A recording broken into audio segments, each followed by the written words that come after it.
Russian President Vladimir Putin says his country will now station tactical nuclear weapons right on NATO's doorstep. Today, Putin announced an agreement with Belarus and says a special storage facility for those weapons will be built there by July. As you can see, Belarus borders both NATO ally Poland and Ukraine. And a former CNN Moscow bureau chief, Jill Doherty, joins us now. She's an adjunct professor at Georgetown University. Jill, I mean, we've heard Vladimir Putin try so many times to be provocative when it comes to injecting the prospect of nuclear weapons into this war in Ukraine. Your reaction to this announcement, is it just more of that bluster? Should it be taken more seriously? I think what he's trying to do, as usual, is raise the threat level. And as soon as you use the word nuclear, regardless of what kind of nukes he's talking about, it's frightening and it gets attention. And I'm not saying that we should diminish it, Jim, but I think, as usual, with President Putin, you have to read the fine print and put it into context. So what he's saying is, as you said, that we will station these tactical nuclear weapons, field weapons in Belarus. And the question is, when will this happen? Maybe this summer. But I think the important thing is he's not saying, and in fact, he's saying they will not put them in the hands of Alexander Lukashenko, who is the president of Belarus.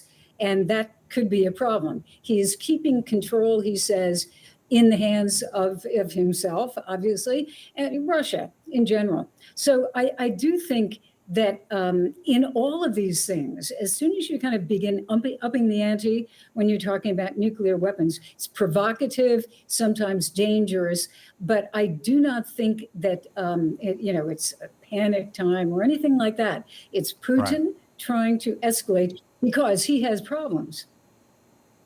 Right. I mean, we've seen that time and again in Ukraine. And do you think this decision will force any sort of countermove by the U.S. or NATO, or do they just keep an eye on it and see, how much he really does deliver on this?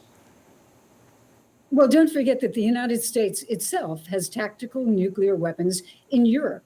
In fact, Putin mentioned there are 6 bases where they are kept, and that actually apparently is correct, that there are 6 bases where the United States keeps weapons like that.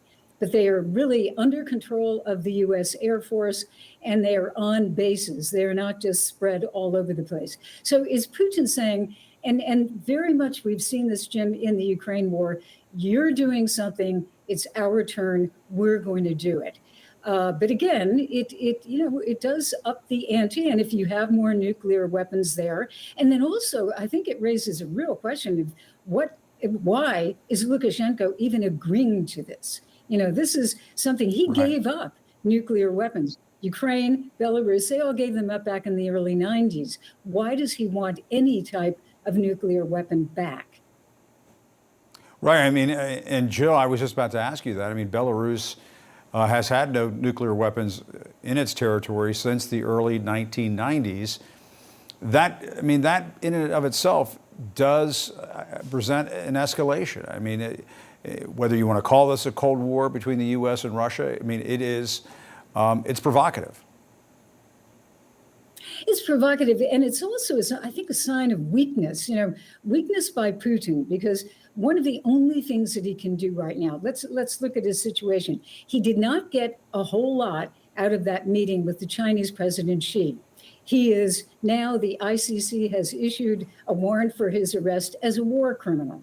And then also the fighting in Ukraine isn't going very well. So the one thing that Vladimir Putin has all the time in his pocket is his nuclear weapons. So he tends to, resort to bluster about those and threats. And I think that's what we've got here. But every time you do that, it does get more dangerous because there will be, apparently, tactical weapons in Belarus.